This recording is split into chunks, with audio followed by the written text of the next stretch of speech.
Hello, good evening, and I guess this is an episode of Stan on the Boomer. I'm not sure if we're still using that, but I'm actually back on my own YouTube channel, which is nice. After missing my own last two streams.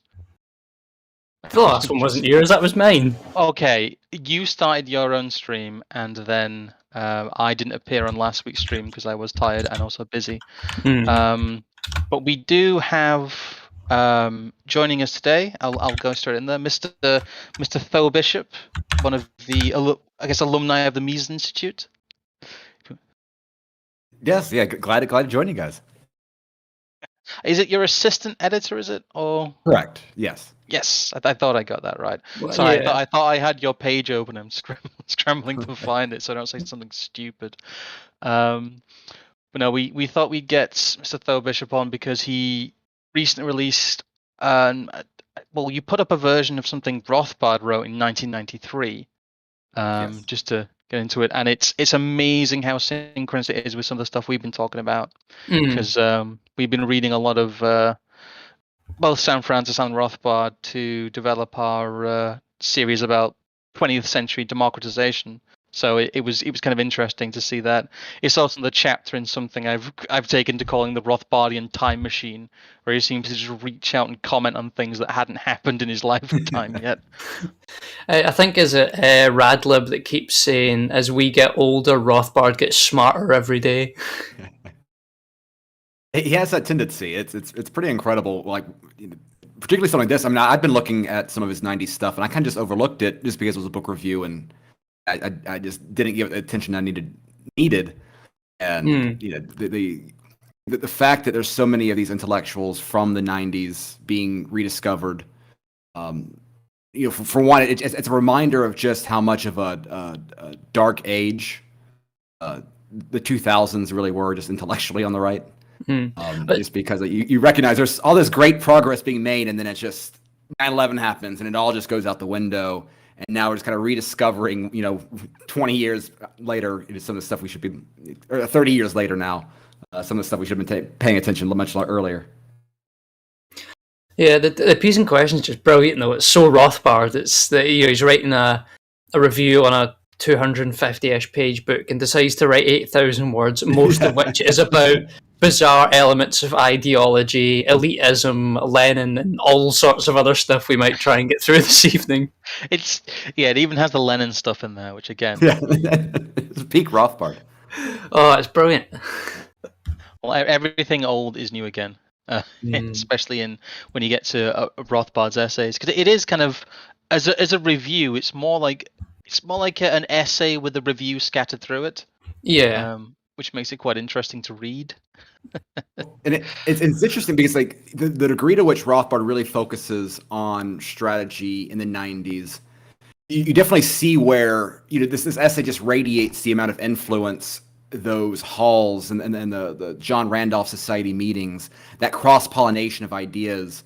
This, I think, really portrays a very intimate sort of look into the degree to which Sam Francis and some of those conversations had really influenced him in those last, unfortunately, those last 5 years. And it's just a shame we didn't get more of it.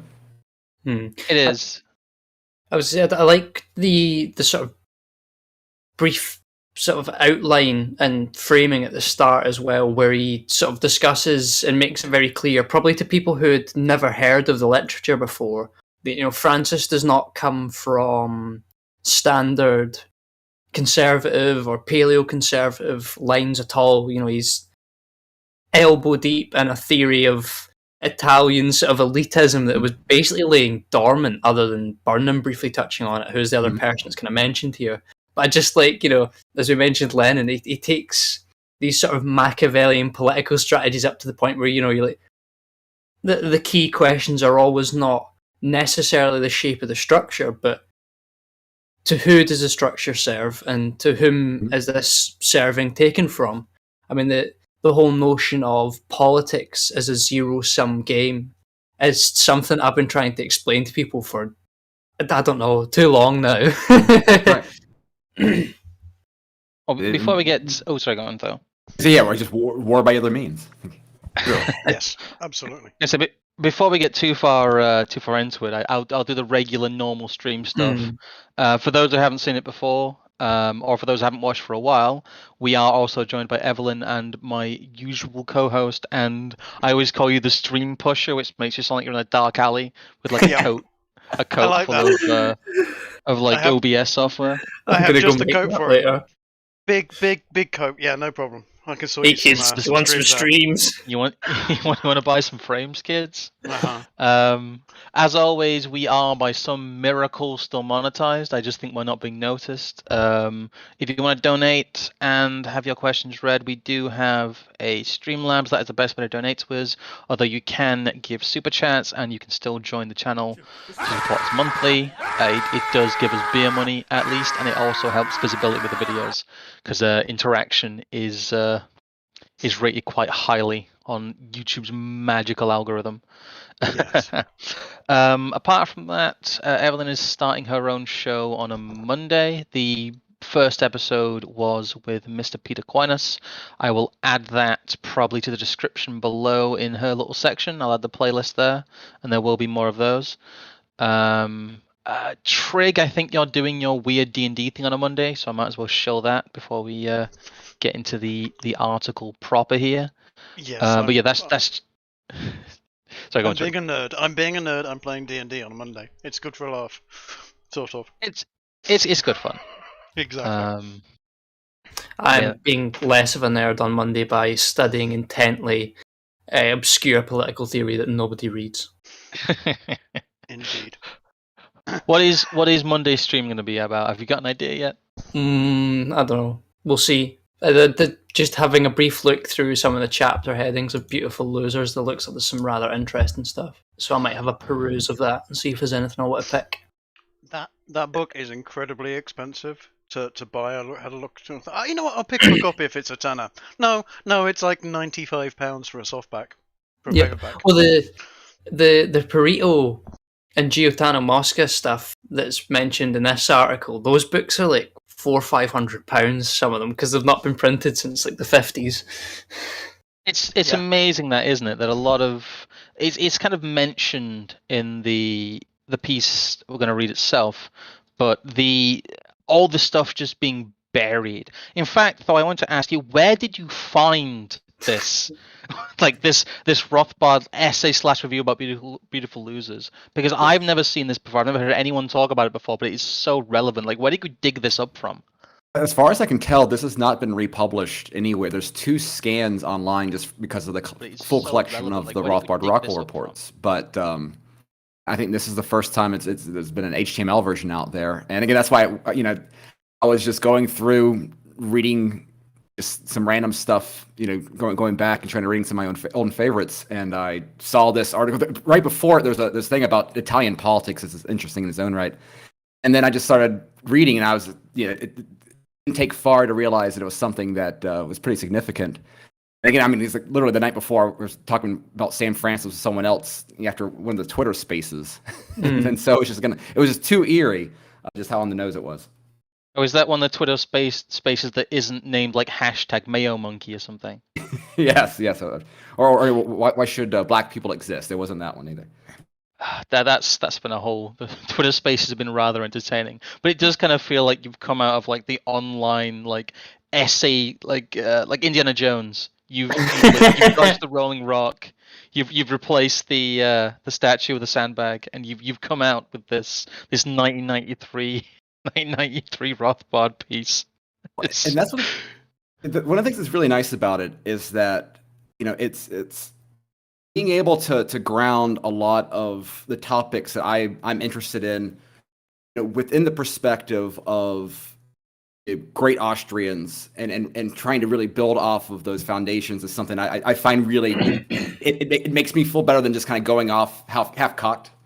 And the Burnham issue is something I've always been interested with Rothbard, because now we have this revival of Burnham. He's a very subversive thinker, right? In many ways, on the right, and it's interesting that you wouldn't expect that from one of the headwigs of National Review. It was was he not also head of the CIA and other elements of the security state for quite a while? Yeah, and that's the critique that Rothbard he touches on it slightly in this article, but Justin Raimondo's book, Reclaiming the American Right, it's a wonderful book. He's got a whole chapter on Burnham himself, and they really dive into that aspect of Burnham that he was just he so understood that power dynamic that all he just wanted to do was just worship whoever had the power at the time. But I kept trying to figure out what exactly was Rothbard's thoughts on the managerial revolution, on these things.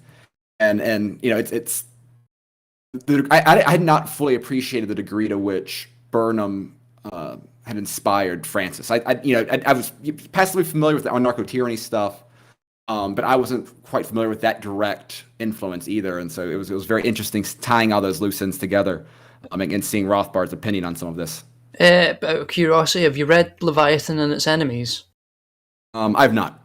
Oh, well, that's how I guess both of us found Francis, and he's very open about it in Leviathan, and the edited together stuff, because it was a posthumous release book. It was basically his like unfinished magnum opus, raw and unfiltered. Yeah, it's a lot different than some of his other writing as well. It's a lot less entertaining in many ways, but it's a lot more analytical. It's honestly a bit more like some of the drier bits of Rothbard in terms of how it's laid out in his language.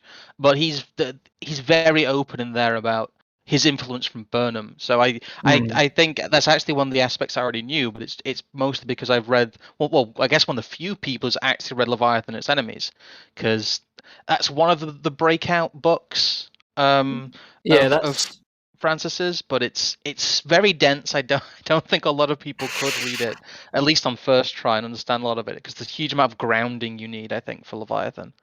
Well, no, I was going to say that's definitely a book that I would put money on becoming more and more important if people take proper conscious sort of analysis of where we actually sit in the scope of political conflict. And one of the key points that this article gets into is, you are not counter-revolutionaries, you are revolutionaries. And Sam Francis is essentially spending 800 words trying to explain to conservatives why they can't be reformists anymore. And it's like a really long-winded way to do it, but in a sort of Rothbardian kind of way.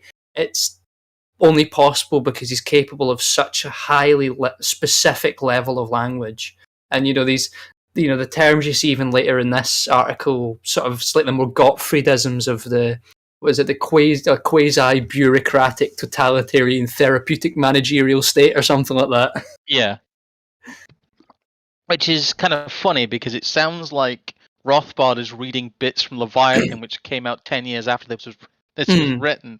It's this very strange synchronicity, and having read so much of both of them, it's interesting to see this here and see like the synthesis going on that a lot of people are only rediscovering now. You mentioned 9/11, and really, like, as with a lot of these traumatic ratchet events, as it talks about in Crisis and Leviathan, and that's been quite well covered, is that it has this like amnesia effect on the population, where what came before is no longer remembered after these events. 9/11 was the big one of those for the modern American right. They essentially just had surrendered to the neocons after that, out of the trauma of 9/11. And it's interesting. Again, we should probably get into some bits of this. Just preambling this, it's interesting him talking about the fact that even at the time that both him and both him and Francis were being buried and being essentially censored, because we've had to rediscover. It's only now we're catching up to where they were in the 1990s, but we've essentially lost this 30-year period, as the left and the neocons and the establishment has run rampant through all of this. And they succeeded in that time period, but they couldn't really crush this down forever. But it's interesting seeing how prophetic a lot of that is, even about itself. It's almost like tragically accurate and prophetic about how they are being removed from the public eye by the establishment. And that's why I think it's so important for Austrians to engage seriously with these thoughts and a lot of the modern the debates over post-liberalism and national conservatism and sort of the modern day offshoots of the people familiar with these thinkers, because again, like, this was that strength of that intellectual movement, and so we need to try to recreate there's sort of crosswinds going on, because in so many of and because you see the respect that someone like a Francis had for Rothbard, and not an economic writer, but like there used to be a lot more understanding of the consequences of inflation and the welfare state on the culture of a society. And now we've kind of gotten away from that a little bit. We've kind of accepted Medicaid expansion. We've kind of accepted some of the welfare state aspects of within this populist right tradition. That's where I think serious engagement, which requires a background familiarity and a respect for this line of political thought, is so important within this particular moment, because again, it is such a different time, and it's interesting because COVID was supposed to be that sort of next ratchet up, and it might still well be. We'll see how that all plays out, but we can't allow that ratchet effect to kind of create that new intellectual dark age on the right. And it seems like we're much stronger now that the fortifications going on. I think we're responding as well as we could hope with the conditions that are out there. But we need Austrian thought to help strengthen the economic side of this, because again, the degree to which economics is not, you can't disconnect that key to the larger debates on culture or power, for reasons that I think Austrians are uniquely equipped to explain. Yeah, it's about, there's been this kind of political magpieing almost of all these ideas that have been forgotten or suppressed. When we talked about AA earlier, but he's been doing the same thing with people like Evola and some of the kind of forbidden knowledge of the more British traditionalists. You've got the same thing when it comes to Sam Francis. He's portrayed in a similar way. Both Francis and Evola, to a lot of the the quote-unquote anti-SJWs I used to collaborate with, those people have a vote. They will read their Wikipedia article and go, "I'm not reading this. Those people are Nazis," which is hilarious coming from somebody supposedly nominally on the right or in the center, because they are mirroring the language of their supposed enemies. But that is really how successful a lot of this campaign has been. But getting into the article itself, if you want to get that up there, Trig. Yep. Let me. Roth. He first talks about some of the analysis of the day stuff. He talks about Pat Buchanan a little bit, and I know that Francis was quite involved with advising Buchanan, and basically advised him to become Trump. In many ways, to go like full populist, to go essentially to follow Rothbard's blueprint for the populist right in many ways, to attack the bankers, attack the elites, engage with middle America, promise he'll essentially take the whip to the current political class, and Buchanan didn't really do that. But it's interesting in I hate to say, but like a post-Trump age, with some of his kind of more hard-headed kind of political analysis here. He talks about, again, you mentioned it earlier, Evelyn, about politics as a zero-sum game. And all state action is process based when it's going to benefit at the expense of losers. What was missing, I think, from both Buchanan and Trump was like this intellectualism of Francis and this analysis, and like knowing why the populism works is interesting, because Rothbard in 1993 and before by his other writing is he's very explicitly saying why the populism works. He talks about Lenin, which is something that only people on the right have only just started redoing, I guess. But it's kind of funny to see him talk about the hard-headed political realities in a way that is, with a few names switched, would seem revelatory now. Well, I think it's a sort of passive acceptance once again of this notion that that claim of politics being a zero-sum game is Marxism, but sort of flipped on its head. as a class analysis that consciously sees the state as the actor that it truly is. It's almost sort of, it's the same sort of thing that Hoppe ended up getting to with his sort of notions of political economy. And it's interesting that despite Rothbard not coming through the same sorts of thinking as, say, for example, Burnham, who was explicitly a Marxist, and then Francis, who studied Marx in the same way later on that Burnham did, that there was that same kind of framework sits throughout the whole thing, and it's, I don't know, it's just a way people rarely ever want to consider it through, and it's why connecting Lenin to it works, because if anyone cracked how to do populist tactics and populist rhetoric, I think it might have been Lenin. Despite all the Wall Street money he was given, he still had to be effective. Well, Yeah. So, what did you first think when you reread this? Then, like, what was your immediate, like, I don't know. It is a little bit like holy shit, and like I said, the Rothbardian time machine in places. Right. But the stuff about strategy, especially, I think is again very relevant because it's something that the American right, the nominal neocon right, almost completely abandoned. They completely abandoned the ideas of having actual right-wing strategy outside of just, like you said, with the Medicaid stuff, just accepting parts of what the left wanted. No, the good thing is that, like, there's a lot. I mean, I was familiar with Rothbard's other articles, like A Strategy for the Right. Like, you can see him building in this area, and the contributions here, complement that. So it was. I always love getting as much of that material as possible, but that area in particular, it's kind of reconfirmed some of the, it kind of restated some of the stuff I'd seen earlier. But I think that's also the part. I think it's the reason why there's a lot of libertarians that hate this period of Rothbard is precisely because it was Rothbard at its most effective. Mm. Yeah, and I think that's why, if you talk to, like, there's a certain sort of respectable libertarian that will attack this stuff, but they never care about him praising Shea in the 60s. Right, like, but it's precisely the fact that this stuff was dangerous because this stuff was actually making a difference because it was hitting on what was actually at play.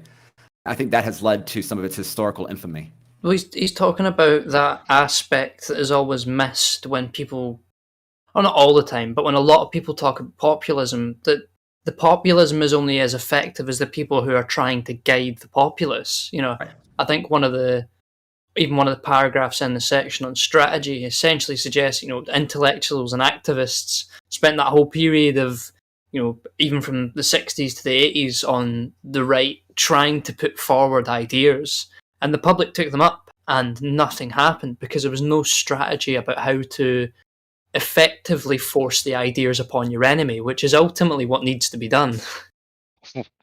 Very what needs to be done. Ultimately it's Rothbard at his most Francian, which is quite. I think people are only realizing that now with the benefit of hindsight and stuff like this. It's like the missing link almost. It's like finding some fossils somewhere and realizing, oh wait, he did actually know about this. I know, Trig, you've read a lot of the Francis and Rothbard stuff kind of along with me when we did the democratization stuff. Yes. Like, what were your thoughts reading this review/essay through? Because it does feel like weirdly prophetic. It was, yeah, absolutely. The thing that gets to me is that they is starting to talk about strategy, as you say. There's an awful lot of people with an awful lot of ideas, but as the term actually, I just wanted to bring you up on what we need to do is force people to change them. No, we want them to come up with it as their idea, and we want them to push it as much as we push it, and them think it's a great idea. That way we don't end up with what we've had for the last God knows how many hundreds of years of everyone butting heads and usually end up in bloodshed and horrifying nastiness, and it doesn't get any better. In fact, it gets worse, and power is consolidated in the wrong direction. If you can, which we do have at the present moment, which is two populist groups moving around Europe and America and various other things. There is the right, there is the left. We have become so split up from the centre because the centre's moved to the left. that we have now these two populist groups. If we can make a group of the populists on the left go, hey, you know what? Actually, that's a really good idea. That's where your connection with Lenin really resonates with me. We don't want to come into conflict with them. We want to bring them over. That's how you get a real populist movement. Appeal to the mass of the populace. Get all of them if you can. At that point, your managerial elites are, well, they've got to run. They're done for at that point. That's the bit of the point that this makes, in that he's talking about adopting the revolutionary language. Yeah. He's talking about the revolution, and the managerial revolution. And again, I would encourage you though to read Leviathan and Its Enemies, because it really continues on from, there's some nuggets of it in this when he talks about the managerial class and some of the Burnham stuff. And really, if you'd read this at the time, it'd only bear fruit like a decade later. You'd be like, oh, that's kind of what he was talking about. Because throughout this entire period, Sam Francis was writing. It took him many years. He was writing Leviathan. Never quite finished doing it, but he was writing it right from the 90s up until his death. And all these ideas really are in it, in a very kind of logical, step-by-step. Again, it's funny because this, like I said, is Rothbard is most Francian, but Leviathan and Its Enemies is Sam Francis at his most Rothbardian, I think. which is it's an interesting confluence. I've already placed an order. I'm very much excited about that. Well, there's one of the things I quite like about Sam Francis's perspective is he's very big on mass and scale, which always, anytime I see it in any of his writing, my brain starts flashing Ted Kaczynski, because there's even one in the strategy section here. He's talking by winners and losers, it must be emphasized. Sam Francis is talking about long-run triumph for loss for a movement's basic principles, not about short-run tactics. That very notion, that understanding that if there is a long-run trend, it must then be overset by another long-run trend, not some other short-run trend that doesn't actually trend against it. I know it's a bit sort of a redundant statement, but people don't realise this. They think because there is one subset of policies that are now reformed or right-wing, that the whole other machine hasn't slowly shifted leftwards during the process. And that is almost verbatim Ted Kay's principles of history as he describes them. I mean, I think even the passage at the bottom's even better. Given the persistent cultural dominance of the left, a conservatism that limits itself merely to procedural problems tacitly concedes the goals of public action to its enemies and quietly comes to share the premises on which the goal of the left rests. It's a very obvious point that just doesn't get stressed, that if you don't question the process itself, if you're just meandering in the specificities of it and ultimately the managerial aspects of it, you're trying to play them at their own game and you'll always lose at that. There's also a tendency, I think, in general to downplay the significance of the revolutions that did take place, did take place within the form, right? Like, so much of the conservative movement wanted to, and you still see this, like any constitutionalist today is still has this sort of noble idea on what their country is. That's what I like when he draws the parallel to Garrett Garrett, some of that old right tradition, because I've always loved that this tendency throughout Rothbard's stuff of really connecting his philosophy back to that old right, and I think it helps kind of make these this paleo era work so well, is the recognition of this sort of common tradition. Because again, that notion of the revolution within the form, like, and this is why it always drives me crazy having discussions about practical politics now, and people are talking about how, like, oh well, how can you like the Republicans, and they'll name a list of terrible Republicans, and it's like, it's precisely because I hate these bastards that that I'm trying to do what I do, because what you want is a revolution within the form of this organization, the organization being the Republican Party, the same way that we've had these massive ideological revolutions within within the state itself, and that old right perspective, I think it's something that.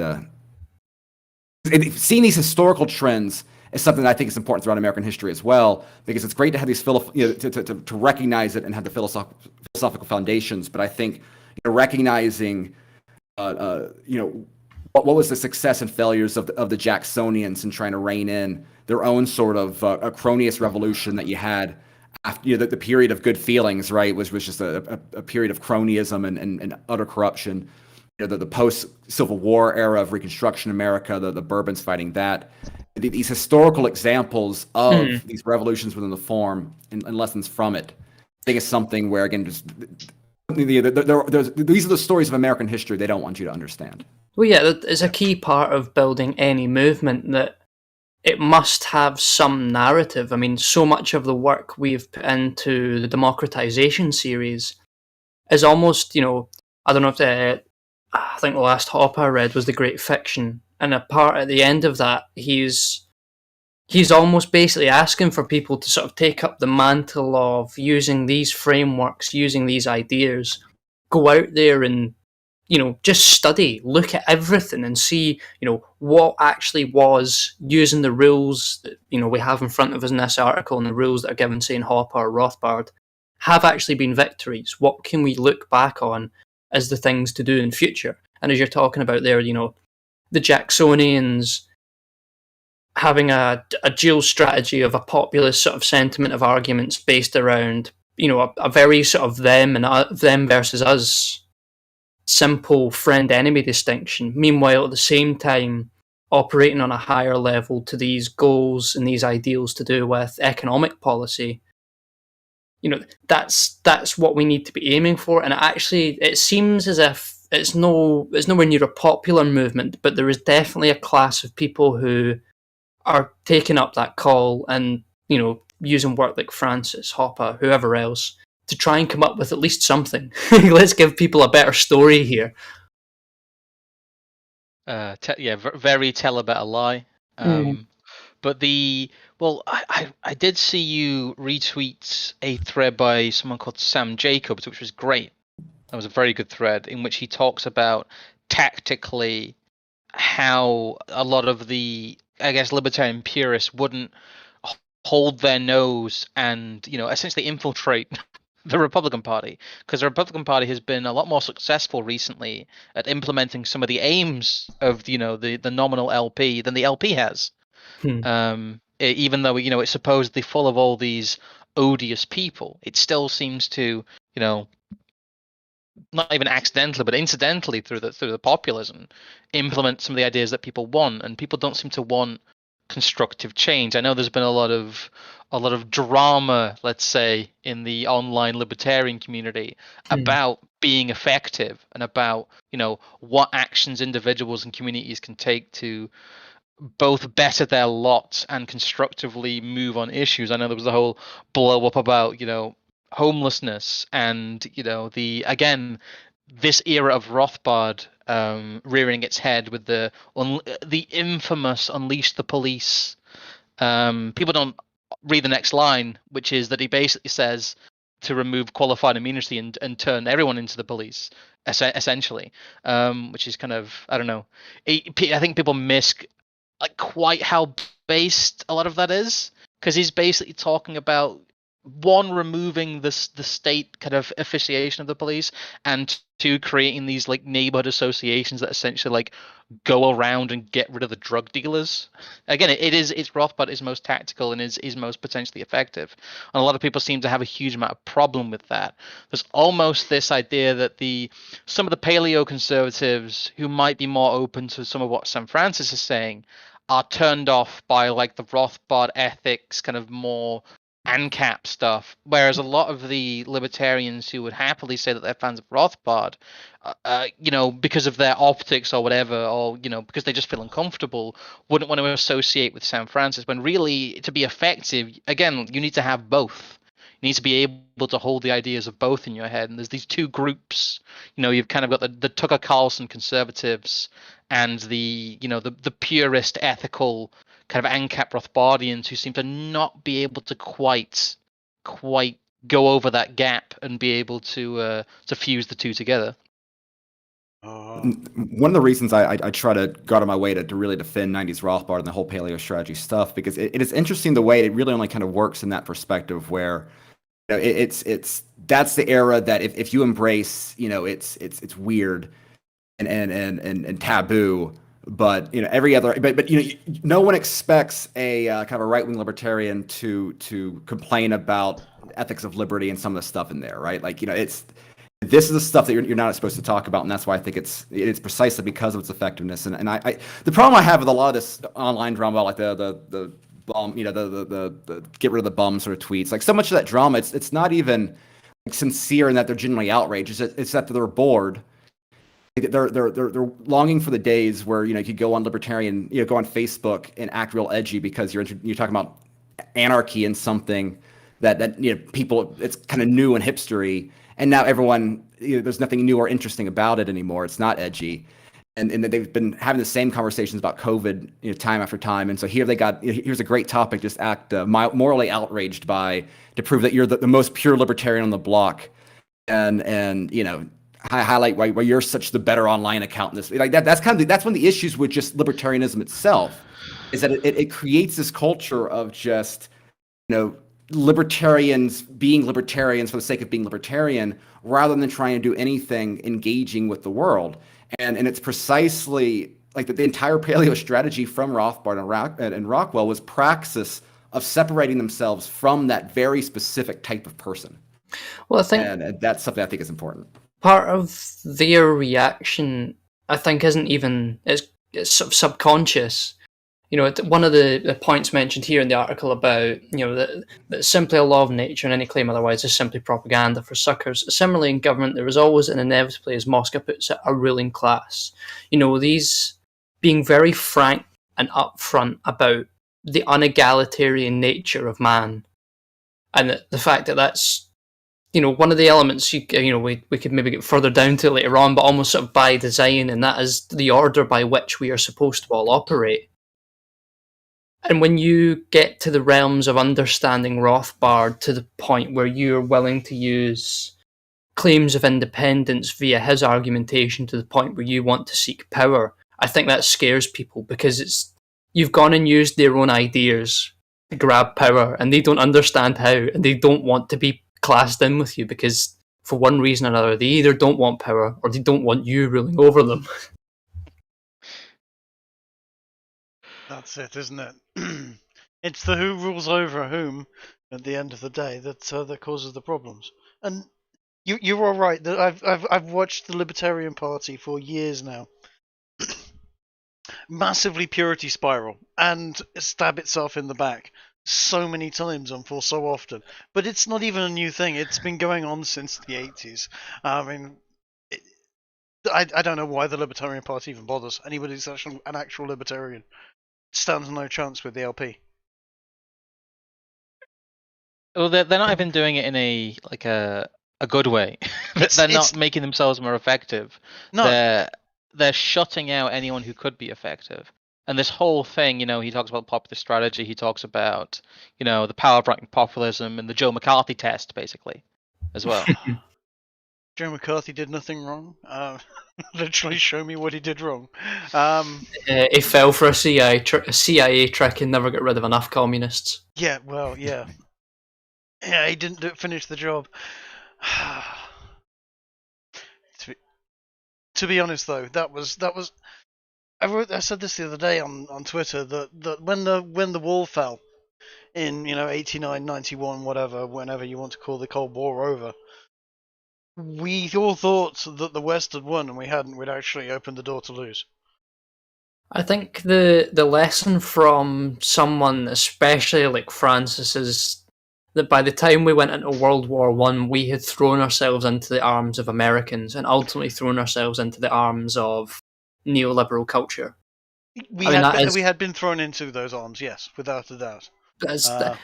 It's slightly a shame, actually, that this is one of the points that he brought up that I want to make sure to mention, that somewhere later through in this article, Rothbard kind of glosses over Burnham as someone he sees as almost slightly amoral, which is not 100% true. I haven't read Suicide of the West, but as far as I'm aware, that is an admittance by Burnham that he almost wasn't a cultural conservative because he didn't see a point in it. That things were so far gone that there was so much other Machiavellian things had to happen first before you could even begin to authentically talk to people about things we would consider as conservative values. Shall we get that thread up then, as a bit of a framework to read a bit more of this? There's just I noticed it as I'm roundabout where the revolution of the managerial elite heading is, because I was going to suggest that it's yes. Let me find out. A lot of people miss, I think, how much of Francis is still defending, good conservative morals as well. He's just constantly trying to make the point to people that they aren't worth anything unless you can properly enforce them upon society in some genuine manner. And the shape of the modern institution is almost designed to do exactly that one thing, not that one thing and everything else. Yeah. There we go. Where are we looking for on this? It was the A thread, but. Sorry. I can send you the link for that. Yeah, just check us the link. I will. The point being made that we're talking about, though, was the McCarthyism and the idea that you tactically you have to physically remove these people, so to speak. There's something very, very Hoppian about what Sam Francis says, and what Rothbard is saying about Sam Francis here about his appreciation of Joe McCarthy, and that tactically what you have to do is the first thing you need to do is to have a clear idea in your mind of how to remove your enemies from power. And all of the principles and all of the ideas don't work unless you have that. Unless you have this, unless you have a strategy, a presence of mind, and you're not willing to give into the kind of disavowal of people in the past who've been effective, like in McCarthy's, Jacksons, all those people who are, demonized by the victorious modern left. I don't know. So, what do you think is like the best element of Rothbard's and I guess Sam Francis' strategy in this era? Then, like, what are your biggest kind of takeaways you'd wish people would adopt and listen to, kind of from this era of both Francis and Rothbard? There's a few different strains I think are important. One, I always love the kind of the middle American radical sort of sentiment, the appreciation for how the massive disconnect between your average, flyover country American really lives relative to the governing elite, and that there's always a tone of that I think is always important. I think there's something to be said, and what I'm trying to do is identify modern day ways of building on it. And one of the things I love about when Francis talks about how, one of the keys of conquest is kind of making sure the conquest funds the war, right? A strength to Caesar was rewarding his soldiers, right? Napoleon was good at rewarding his soldiers, and so what are the battles that we can take on that can not only give pain to our enemies, but financially and materially reward us, because that's how you need to create that sort of next generation of elite to get this stuff done. And that's where I think like the parallel out there, I think, is obviously the crypto and Bitcoin stuff.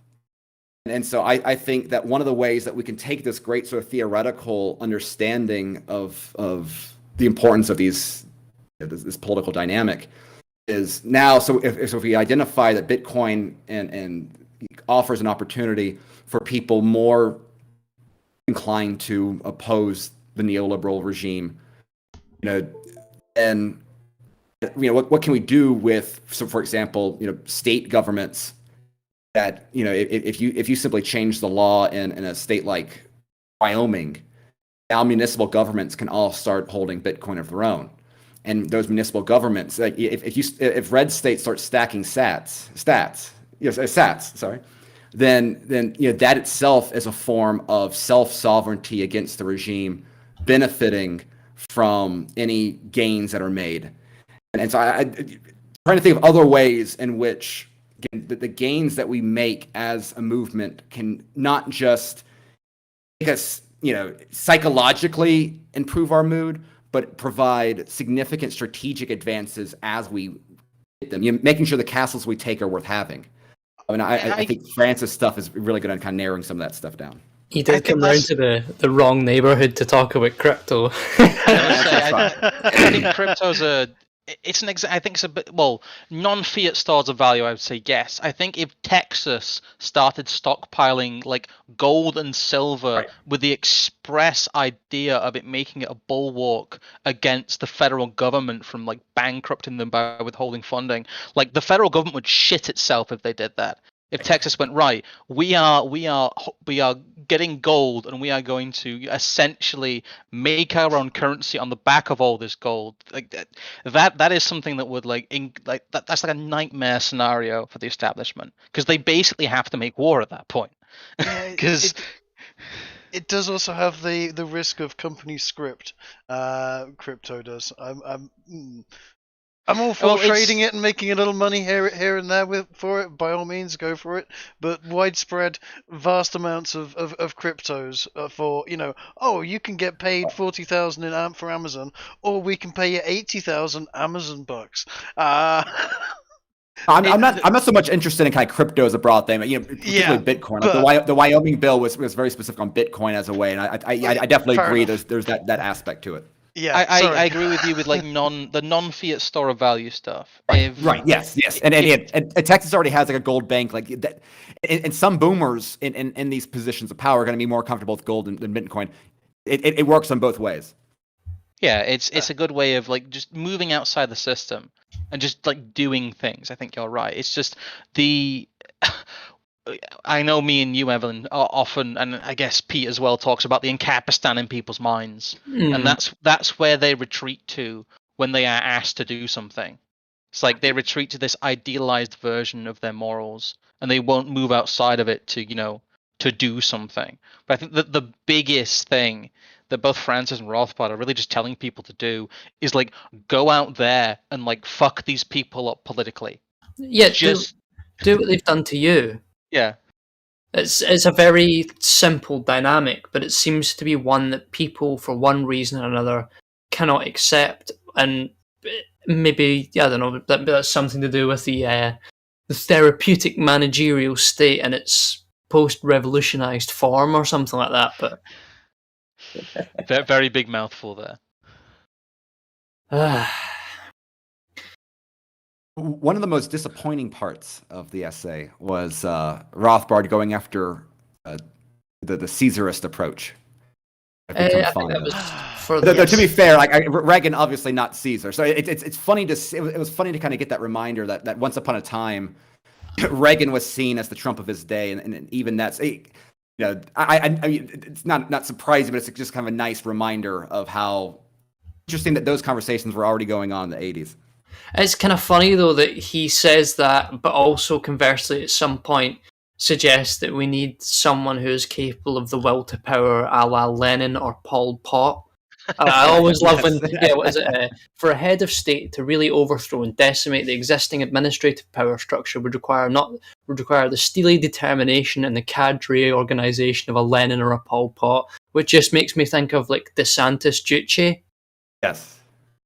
I think I have that image somewhere. There's the one. What was it we used when we talking about the whole violence in society and the strategy for the populist right stuff? When we talking to Louis Levi about that, we had the Tony Soprano on Mussolini that fit far too well. Yes, that was quite a good Photoshop. I mean, that's another one of those examples, though, of areas you're told not to look at. You're told not to read. You're told to read what happened in Nazi Germany, but obviously from the verified sources. And because of that, it gets very difficult to read the stuff that's unverified. But when it comes to Italy, it's not as outwardly prescribed because I think it's a slightly more difficult situation for them to handle it. Because the fascism in Italy was not of the same spirit. It was still very reactionary, but it had people, like Pareto and Mosca and Evola behind it, not the same sort of unbridled German idealism. So it was a lot more careful. And there was a lot of things, even directly from just, as much as Mussolini was a bit of a madman, he had some great ideas going on. And he was, in that same sense as a Lenin or a Pol Pot, he was willing to, engage in action himself along with getting people to engage in the actions that he felt was necessary. It's a shame that sadly he felt to counterpoise himself against the royalty at the time and turn Italy into a republic and whatever else. But hey ho, it was a managerial revolution after all. Well, speaking of tactics and him talking about tactics from the left, he does also talk about Gramsci, which I think is another good part of this article. After the part where he talks about basically McCarthy doing nothing wrong, he talks about the left and Gramsci and how basically they adopted the path of Gramsci. And I do like your point that if you're leftist and you truly understand Gramsci, you should probably it would have a lot of them would have an existential crisis because they'd realize that they are actually living in their socialist paradise. They just hate it. Yeah. They're just the proles who are, they're not even in coal mines. They're in like call centers. It's like even shitter. Yeah. But yeah, he does talk about Pareto, and he talks about the Orwell and the idea that the equality is a language that people don't believe in, but the idea that the left especially tactically understood that they had to subvert the West in a way in which it's soaked into its culture. And the cultural hegemony, Long March Through the Institutions, it's all stuff that we know about and most of us have read before. But it's interesting seeing it recontextualized in this way when he's talking about right-wing strategy. And he's talking about the Reagan years, and you're right, the fact that he was seen as something of a Trump of his time. But the Long March is, it's as he says, it's very profitable. It gives them, as they gain institutional power, they're able to offer the carrots to people. And it's a model that I think that the right needs to study. They need to realize that they have to either create their own parallel institutions or, pick something and just go after it in a way that, the left goes, right, you can have that, fine, it's not worth the trouble. And just start picking things off and start, again, trying to absorb themselves into the culture a bit more. Because Sam Francis was one of the very, very early proponents of the culture war, and that the right had lost it completely. He's talking about this in the 90s. He's talking about in Beautiful Losers, he's talking about the failure of the American right through the 80s, and that the neocons had taken over, and really that the conservative movement was in many ways dead by that point. He was right. Again, 9/11 really sealed the deal, but it was kind of wavering on its feet before that. Again, this article has everything. But when he talks about Gramsci, I think he's really talking about the successful route to power. And I know you said, though, about states moving outside the system, just starting to do things that disrupt the power base. But what is the long-term strategy? Like, do you guys think, like, what is our long march through the institutions? I know it's a big question, but what he kind of hints at it here. There's the seed of it there, but long term, what do we do? Something that a lot of people are wrestling with. I think the has to come from decentralization of the monopoly of force. I think it doesn't. This is Jeff Dice will talk about soft secession and other alternatives there. Plenty of history in America of the ability of making this work within a united model. But I think ultimately I think it parallels well with what we have seen play out. The areas where the political action has been taken against the left has been at the state level. I think that will continue. I think that I think it's you can imagine some in the areas where the right can get really aggressive. So I can see in the next few years the right, for example, getting serious about throwing out tenured professors in state-funded universities. I think that is a genuine potential achievement at that state level. And I think that is one of those institutions that you could take back. Imagine the what it would change a state if instead of going to college and getting 80-20, crazy leftists and then an occasional New York Times conservative, it is now, Mises Institute type intellectuals, even George Mason types, just the broader right wing, libertarian, whatever, the intellectuals.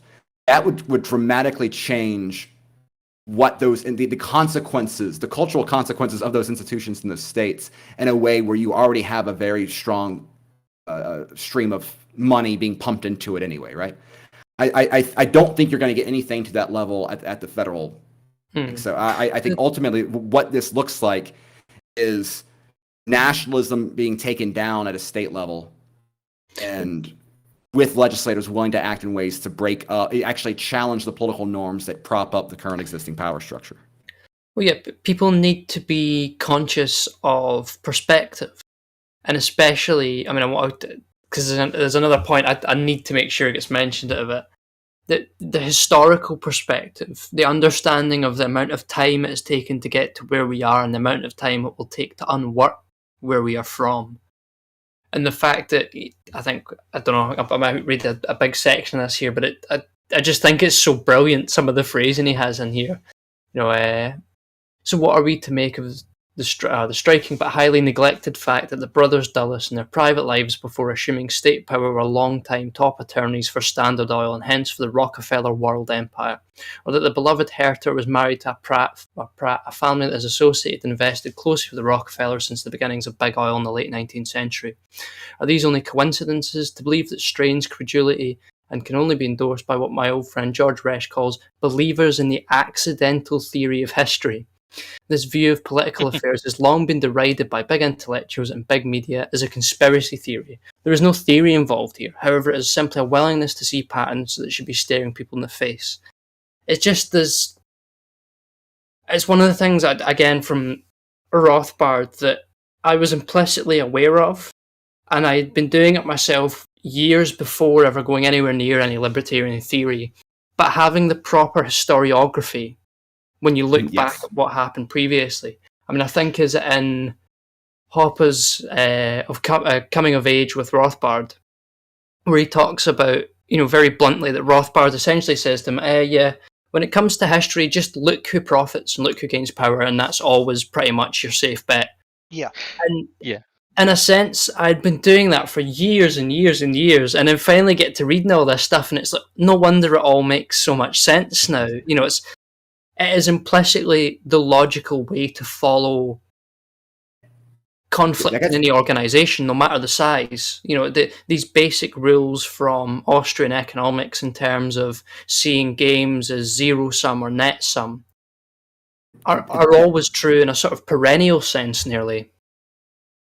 That gets to one of my favorite parts of this article, where he kind of pokes fun at Sam Francis for not being cynical enough in his analysis, because obviously the main drivers behind this is the Rockefellers versus the Morgan family, and there's so many different parts of Rothbard's library that it focuses on this power dynamic, like all the presidents that are on one side, all the presidents on the other side, and all the consequences of this rivalry. The Federal Reserve and our foreign policy, and the way that the Dulles brothers were all, attorneys for Standard Oil, and so they're all Rockefeller men, and that's just something I love from Rothbard, and that is such something that matters in diving that sort of stuff, and that's why I love the work of Patrick Newman and what he's doing. Yeah, we're going to do a series on his book, and we've talked about possibly down the road on kind of diving into Rothbard's Morgan versus Rockefeller analysis, because it is such an important stuff trying to understand these dynamics. Is that from inside the progressive era, or is there a separate source for that? So it touches on it in the progressive era, but the other two, the little handouts, they were I think JLS papers originally.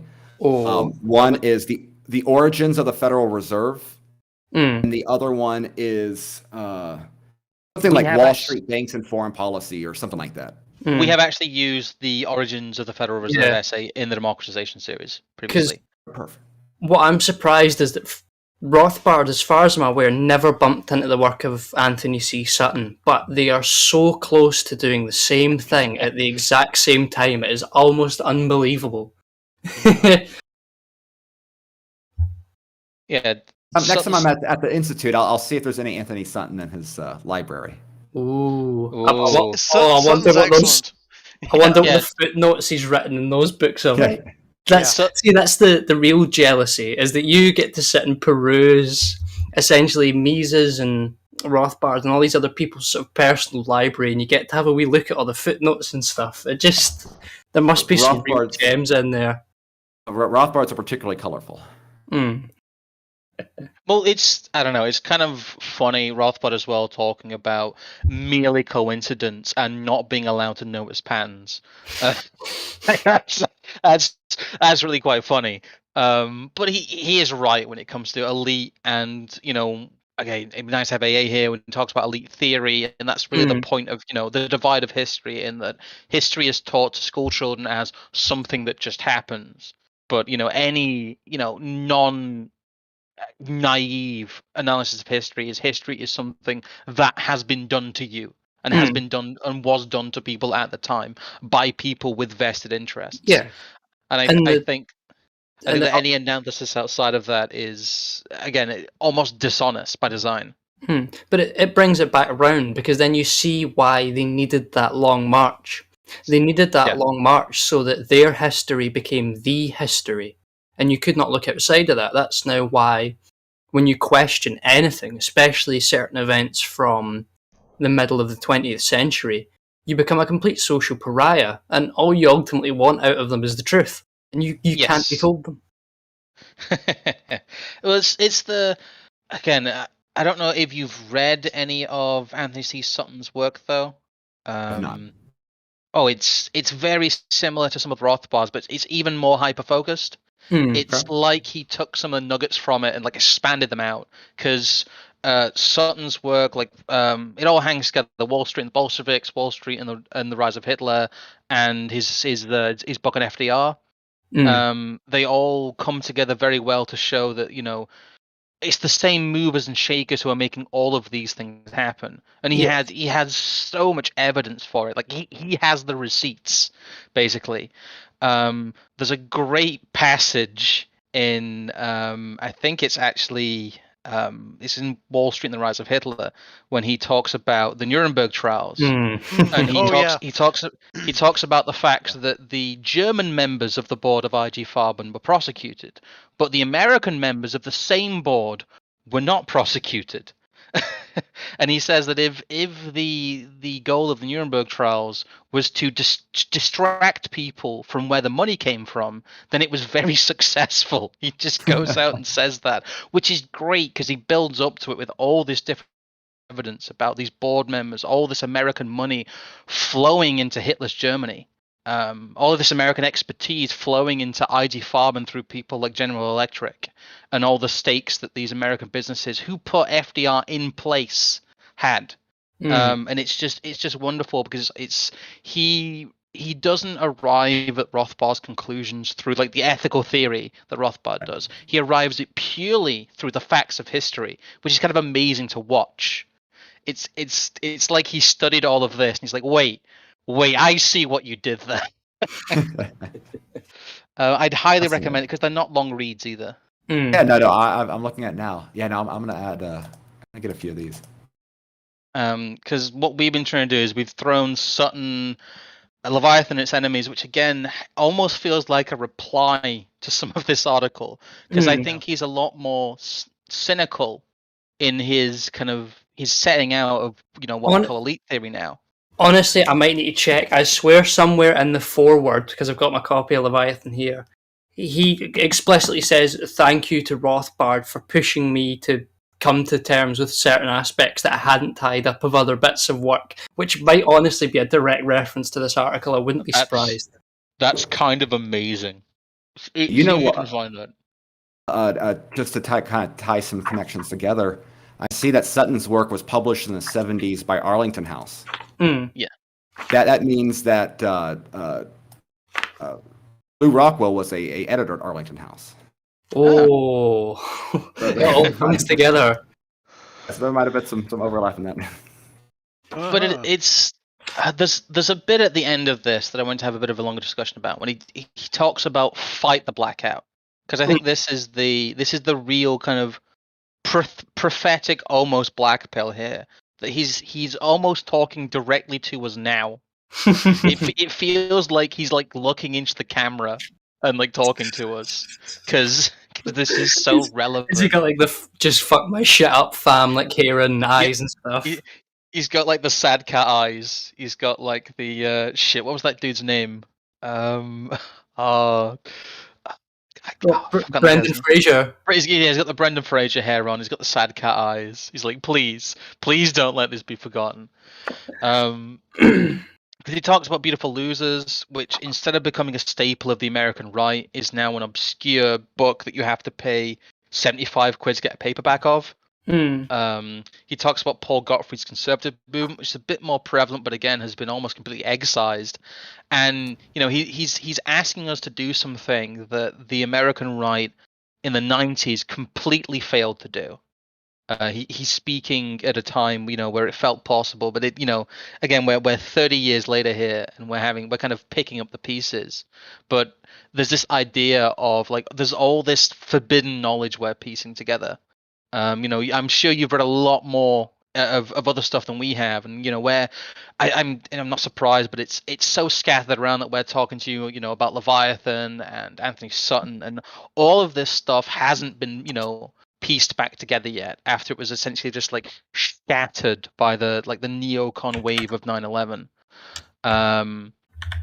It's just the point that like we're kind of almost building things up from zero here, and that we're trying to unify this movement of people who they might be more skeptical and realistic libertarians. They might be more theoretical and thoughtful paleoconservatives, but they're all coming towards this idea that like there needs to be something we can use to actually fight what Francis calls the managerial elite, and finally get rid of their complete hegemony that they've held since 1945. And there's this like Rothbard turning to the camera here and just being like, please don't let them bury us, essentially. He's like almost begging the audience to go out and seek out these ideas, and criticizing the mainstream conservative press, the Washington Times, who I think it was only a couple of years later that Sam Francis was dropped from the Washington Times because he said something a bit too spicy about. You know who reported on that? Who was it? Dinesh D'Souza. Oh, it was. Like that just tops it off. It was Dinesh D'Souza was responsible for canceling Sam Francis. The Washington Post. I think though, I'd be willing to suggest that if Francis wasn't cancelled, he probably wouldn't have sat down and wrote Leviathan. Right. Possibly not. No. So but we'll take one with the other. It's a great example, though, that there's these things that we are now discovering are the essential writings of the political right, and nobody's fucking read them. Something that's probably doomed to have that happen to it is Nemesis by C.A. Bond. That, yes. I still have your copy of here. But it was along with my Schmidt too, might I add. Yeah, I also have your Sovereign Collection, which again is something you just cannot find in most places. Yeah, our library. We've got like a copy. When it was there, we have like a copy of Leviathan and Its Enemies next to. Haven't you? Isn't it Technological Slavery? It was next to at one point. There's all sorts of stuff in there. Yeah, next to a collection of Carl Schmitt's work, which is maybe one slightly more. If I'll be allowed to have a silly question before you head off, though. When are we getting some Mises U lectures on Ted Kaczynski? Because that man was on a higher level of axiomatic thinking. We shall see. Two outlets that I do want to throw out there to you and your audience that could help fill that void in the meantime.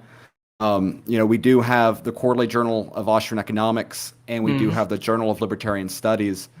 JLS in particular, I think, is a platform that, wanting to write in a longer format, with a little bit more rigor than a traditional blog post. I think there's an opportunity there to kind of dive into some of this stuff and apply it. And what I would love to see is to have, as we rediscover these writings of the right, being able to translate them into, meaningful academic content so that we can all build off of it. And I think that our journals, we do not require, any sort of, there's not a PhD requirement. There is none of that gatekeeping. We're just looking for quality. And so if anyone in your audience is interested in writing out, building off of these ideas, JLS and QJAE, I think, are two great things. And we also have our Austrian Economics Research Conference, and I think we're bringing back the Libertarian Studies Conference. We've had COVID issues with that one, but those two conferences as well. If you want to start building from this stuff, I really hope anyone out there will consider those outlets. I was going to say hopefully my long-term plan, if all goes well, is to get to Mises U next year and hopefully walk away from that with something that I can then send over to ERC or whatever that'd be great. Acronym is. I can but only hope that I don't need to get the vaccine to travel, because I'm afraid if I need to get the jab to go, I'm not coming. You'll need to get a teleporter or something like that. That's the fear. We'll put you on the slow boat. Yeah, can I get smuggled from Mexico to Auburn, Alabama? Last year we had 2 students at Mises U from the UK, and that's they went to Mexico and hung out there and then just drove across. And that was a dedication. It sounds like a laugh. Great kid. But also several $1,000 more than I could afford. Yeah. No, absolutely. There's a cost that comes into it, but that's the lengths they had to go to. Did they cross the border in the traditional Mexican way, which is an actual bale of hash and a hacked up AK? I still remember Ian McCollum's thing about that, how they just used to find that stuff in the desert. But that's a different subject. But yeah, there's a lot of people. Sorry. What I was going to say, I think America, or is it some states, have just implemented a new refugee policy. If you're an LGBT person in Mexico, you can get yourself shipped up for free. We'll have a crack at that. There you go. You can be Evelino. Hey. El Evelino. But I'm trying to think. I've already done the shilling, I think, from our end. But yeah, there's a few things that we've been kind of involved in a little bit. There's the Shieldings people. We've been trying to get a lot more kind of in-person gatherings. We did our own event in October called Nomos. We're hoping to start planning another one basically now. Yeah. We're in the planning stage of, and hopefully announce that in January for the late March time here in the UK. Yeah, that's the other point I forgot to make as well, is that the SPLC makes Sam Francis sound amazing. They're his hype man. Yeah. The Southern Love that he paused, their subtitle of his article is "Sam Francis is the philosopher king of the radical right," which I don't know. I wish someone had called me that. I do want to mention though, before, I don't know, laughing at silly stuff is fun, but it would seem to me that if we are doing in-person stuff as we have done, that building whatever people in the UK and possibly Europe, whatever institutions they start to centralise around being on the distant right, we must cross-pollinate with those who are affiliated with things at the Mises Institute, Chronicles magazine, all these great outlets that used to have people like Francis and whatever else on, because I think as much as we don't like internationalism, we are forced into the position of ultimately being a global protest movement or something of that ilk. Yes. Yeah. And that's I love the work that the friends over at the Mallard are doing. And I think Rothbard has spoken elsewhere. And there's some other articles I've been publishing about the need for a global anti-globalist right, basically. And so that's something I'm going to try to get out there here soon as well. We're going for Globo Nomo, but no. I take it, will you be needing to head off then? Yep. I've got another call with. I'm going to be joining David Gornowski here shortly. So. Ooh. Oh, I'm going to have to go as well because I need to go to bed because I'm tired. But it's been very nice having you on, Mr. Tho Bishop. We've been trying to get on as many different people from kind of the dissident right as possible to try and get their opinions, and it was very. Thank you for unearthing this absolute time capsule / time machine of a Rothbard article, because it was a bit surreal to read.